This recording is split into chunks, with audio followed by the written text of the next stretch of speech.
ധർമ്മസ്ഥലയിൽ പരിശോധന തുടരുന്നു. ഇന്ന് കൂടുതൽ കണ്ടെത്തലുകൾ ഉണ്ടായി.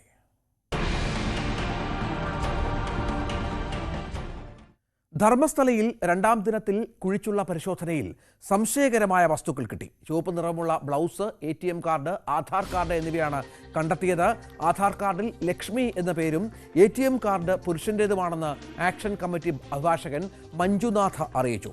4 സ്ഥലങ്ങളിൽ നടത്തിയ പരിശോധനയിൽ മൃതദേഹാവശിഷ്ടങ്ങളൊന്നും ഇന്നും കണ്ടെത്താനായില്ല എന്നാണ് വിവരം. പരിശോധന നാളെയും തുടരുകയാണ്. KB ബൈജു അവിടെ നിന്ന് ഏറ്റവും പുതിയ വിവരങ്ങളുമായി ചേരും. ബൈജു, ഇന്നലെ കാര്യമായ കണ്ടെത്തൽ ഉണ്ടായിരുന്നില്ല. ഇന്ന് അല്പം ഒരു തെളിവ് എന്ന തരത്തിലേക്ക് പോകാവുന്ന കാര്യങ്ങളാണോ കിട്ടിയത്? എന്തെങ്കിലും മറ്റ് വിവരങ്ങൾ ആരുടെയൊക്കെയാണ് എന്നത് സംബന്ധിച്ചുള്ള എന്തെങ്കിലും സൂചനകളുണ്ടോ?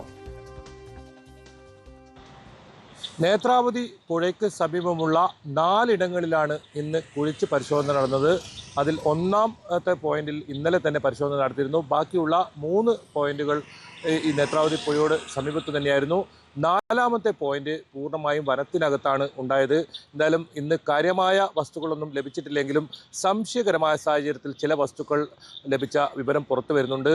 അതായത് ഒരു ചുവന്ന നിറമുള്ള blouse, ATM card, pan card, Aadhaar card എന്നിവയാണ് ഇത്തരത്തിൽ ലഭിച്ചത്. 1ാമത്തെ പോയിന്റിൽ കുഴിച്ച് പരിശോധിക്കുമ്പോൾ 2.5 അടി താഴ്ചയാണ് ഇത്തരം വസ്തുക്കൾ ലഭിച്ചത്. ഇതിൽ ആധാർ കാർഡ് ലക്ഷ്മി എന്ന പേരുള്ള ഒരു യുവതിയുടേതാണെന്ന് വ്യക്തമായിട്ടുണ്ട്. മറ്റേത് ലഭിച്ച വസ്തുക്കളെല്ലാം പുരുഷൻ്റെതാണെന്നും വ്യക്തമായിട്ടുണ്ട്. ഈ കാര്യത്തിൽ വിശദമായ അന്വേഷണം വേണമെന്ന് ആക്ഷൻ കമ്മിറ്റി അഭിഭാഷകർ ആവശ്യപ്പെട്ടിട്ടുണ്ട്.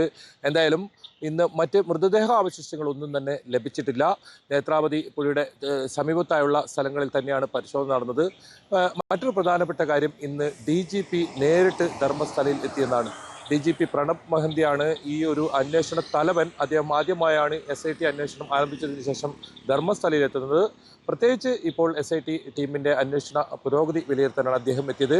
അദ്ദേഹം 8ാം നമ്പറിലെ ഈ കുഴിച്ച് പരിശോധന നടക്കുന്ന സ്ഥലത്തേക്ക് അദ്ദേഹം എത്തുന്ന സാഹചര്യമുണ്ടായി. ഏതായാലും ഇപ്പോൾ അന്വേഷണം പ്രാഥമിക ഘട്ടത്തിലാണെന്നും കൂടുതൽ പ്രതികരിക്കാനില്ലെന്നും അദ്ദേഹം പറഞ്ഞു. അന്വേഷണം തുടരുമെന്നും അദ്ദേഹം വ്യക്തമാക്കി. ശുചീകരണ തൊഴിലാളിയെ കൊണ്ട് രാവിലെ 11 മണിയോടുകൂടിയാണ് സംഘം ഇവിടെ എത്തിയത്. അതിനുശേഷം ആദ്യം ഈ 2ാമത്തെ പോയിന്റ് പരിശോധന നടത്തി, പിന്നീട് 3ാമത്തെ പോയിന്റ് പരിശോധന നടത്തി. അത് കഴിഞ്ഞ് വൈകിട്ടോടു കൂടിയാണ് വനത്തിനകത്തെ തന്നെ മറ്റ് പോയിന്റുകളിലേക്ക് മാർക്ക് ചെയ്ത അടയാളപ്പെടുത്തിയ സ്ഥലങ്ങളിലേക്ക് പരിശോധന നടത്തിയത്. നാളെയും ഇത്തരത്തിൽ ശുചീകരണ തൊഴിലാളിയെ എത്തിച്ച് ഉള്ള പരിശോധന ഉണ്ടാകുമെന്ന് തന്നെയാണ് SIT വ്യക്തമാക്കുന്നത്. വലിയ സുരക്ഷ ഇവിടെ ഒരുക്കിയിരുന്നു. അത്തരത്തിൽ വലിയ സുരക്ഷാ സംവിധാനത്തോടു കൂടിയാണ് പരിശോധന നടന്നത്. എന്തായാലും നാളത്തേക്ക് ഇത്തരത്തിലുള്ള ചില വസ്തുക്കൾ കണ്ടെത്താൻ സാധ്യതയുണ്ട് എന്ന ഒരു സൂചന നൽകുന്നുണ്ട്.